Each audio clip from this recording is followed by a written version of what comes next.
Hello everyone and welcome back to the channel. आज के इस वीडियो में बात करेंगे सीसैप काउंसलिंग के बारे में। तो आपका सीसैप काउंसलिंग का रजिस्ट्रेशन स्टार्ट हो गया है। तो बहुत सारे स्टूडेंट्स को सीट मिल गई थी जोसा के अंदर इन वेरियस एनआईटीज़, ट्रिपल आईटीज़ और जीएफटीआईज़। बहुत सारे बच्चों को सीट मिली है, लेकिन उनमें से अधिकतर बच्चे ऐसे हैं जिनको कोई भी सीट नहीं अलॉट हुई है जोसा काउंसलिंग के अंदर।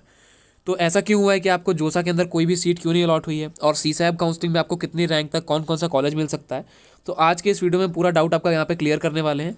And all this happens because of these things. आपको क्यों सीट नहीं अलॉट हुई है किसी भी एनआईटी, ट्रिपल आईटी या जीएफटीआई के अंदर, ये कुछ सर्टेन मिस्टेक्स आपने की हैं जिसकी वजह से आपको जोसा के अंदर सीट नहीं अलॉट हुई है। तो ऐसी क्या ये मिस्टेक्स हैं, ये देख लेते हैं।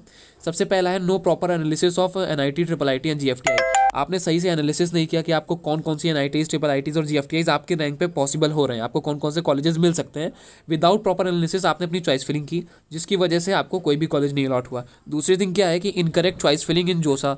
आपने वहाँ पे जो चॉइस फिलिंग की थी जोसा काउंसलिंग के अंदर, वो आपने थोड़ी उसमें गड़बड़ी कर दी, जिसकी वजह से आपको उसका अरेंजमेंट आपने सही से नहीं किया। जोसा काउंसलिंग में चॉइस फिलिंग का अरेंजमेंट, और किस ऑर्डर में आपको आपकी ब्रांच फिलिंग करनी है, जो कॉलेज की ब्रांचेस होती हैं उसमें कैसे आपको ब्रांचेस के ऑर्डर में करना है, और किस तरीके से आपको कॉलेज ऑर्डर रखना है। ये सारी गड़बड़ी की वजह से आपको ये भी एक फैक्टर है कि आपको कोई कॉलेज नहीं अलॉट हुआ है। एंड विदाउट अंडरस्टैंडिंग जोसा एल्गोरिथम, क्योंकि जोसा एल्गोरिथम जो है ये आपका एक मेजर इंपॉर्टेंट रोल प्ले करता है कि आपको कौन सी एनआईटी, ट्रिपल आईटी या जीएफटीआई में कौन सी सीट मिलने वाली है।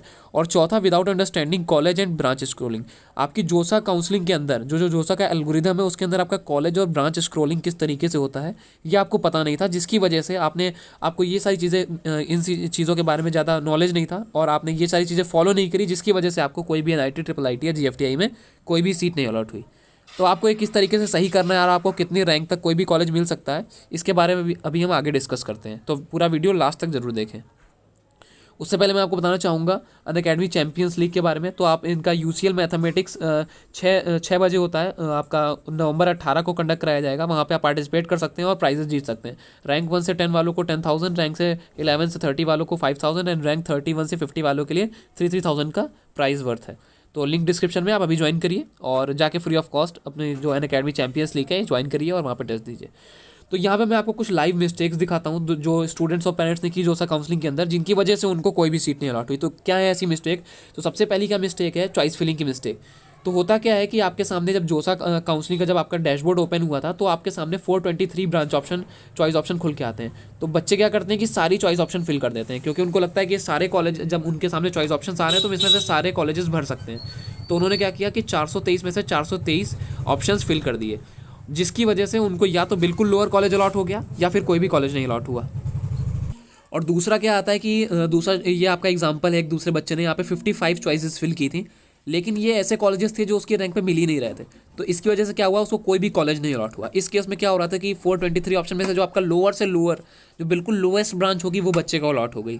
या इस केस में क्या हुआ कि बच्चे को उसने प्रॉपर एनालिसिस नहीं किया था, जिसकी वजह से उसको कोई भी ब्रांच नहीं अलॉट हुई, कोई भी कॉलेज नहीं अलॉट हुआ। तो यही सिमिलर केस आपके भी केस में हो सकता है कि आपने विदाउट प्रॉपर एनालिसिस, विदाउट आपने चॉइस फिलिंग में गड़बड़ी की, इसकी वजह से आपको कोई चीज़ नहीं अलॉट हुई, कोई भी कॉलेज में कोई भी ब्रांच। और ये इसी तरह का ये आपका दूसरा एग्जाम्पल है। ये 27 चॉइस फिलिंग की थी बच्चे ने, इसको भी कोई अलॉट नहीं हुआ कॉलेज। और अब मैं आपको दिखाता हूँ कि आगे यहाँ पे ब्लंडर मिस्टेक्स जो की गई थी।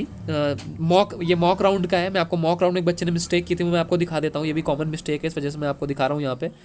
तो बच्चे ने क्या किया था कि उसको अच्छे अच्छे एनआईटीज़, ट्रिपल आईटीज़ में एडमिशन मिल रहा था, लेकिन उसने क्या किया कि जो मॉक राउंड था, उसने मॉक राउंड से पहले उसने अपना ये चॉइस फिलिंग में गुरुकुल कांगड़ी विश्वविद्यालय और जो लोअर कॉलेजेस थे, लोअर जीएफटीआई थे, वो भी उसने फिल कर दिए।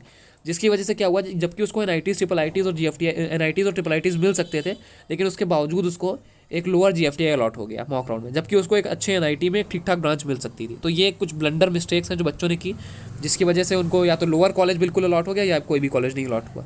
तो आपको जो ये ब्लंडर मिस्टेक्स आपने की हैं, इसको अब आपको फिक्स किस तरीके से करना है। नॉट इवन जो आपने ब्लंडर मिस्टेक्स की हैं, इसकी वजह से आपको कोई भी एनआईटी, ट्रिपल आईटी तो छोड़ दीजिए, या जीएफटीआईज भी नहीं अलॉट हुए होंगे इन मिस्टेक्स की वजह से।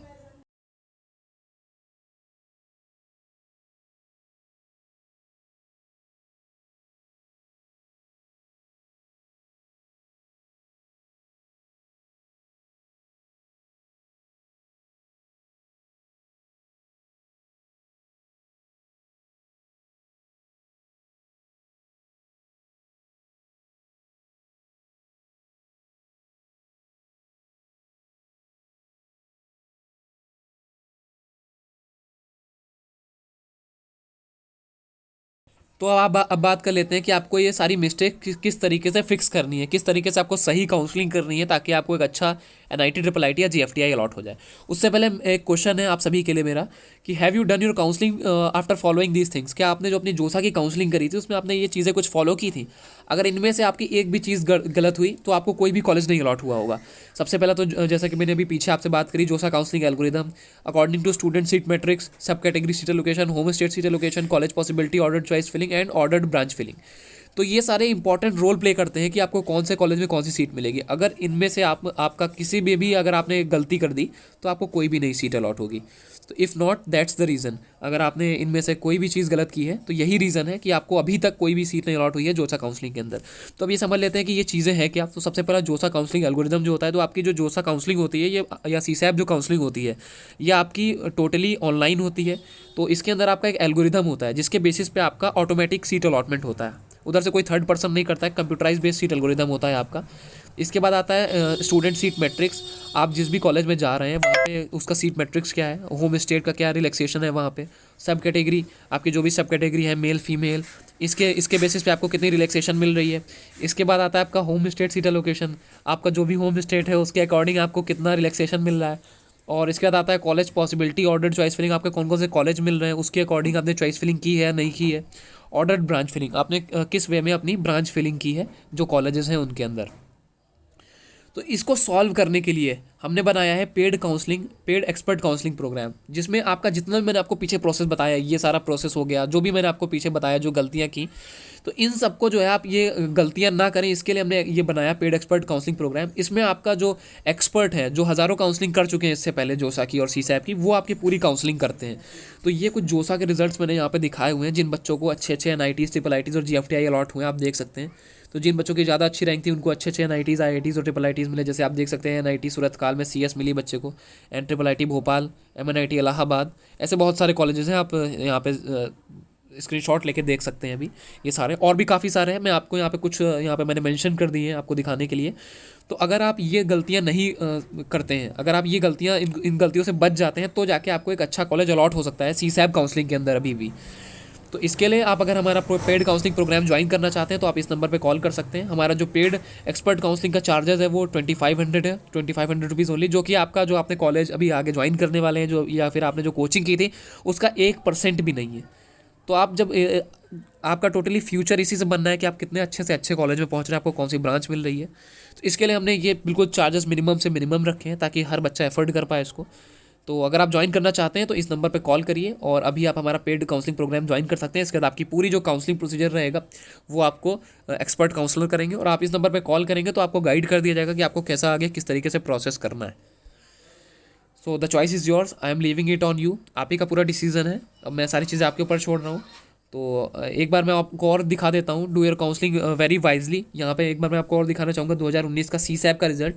जिन बच्चों ने हमारे यहाँ 2019 CSAP काउंसलिंग में 2019 में हमारे यहाँ पार्टिसिपेट किया था उनको भी काफ़ी अच्छे अच्छे कॉलेजेस में अच्छी अच्छी ब्रांचेस अलॉट हुई थी। आप देख सकते हैं CSAP 2019। तो ये कुछ 2019 के रिजल्ट्स हैं।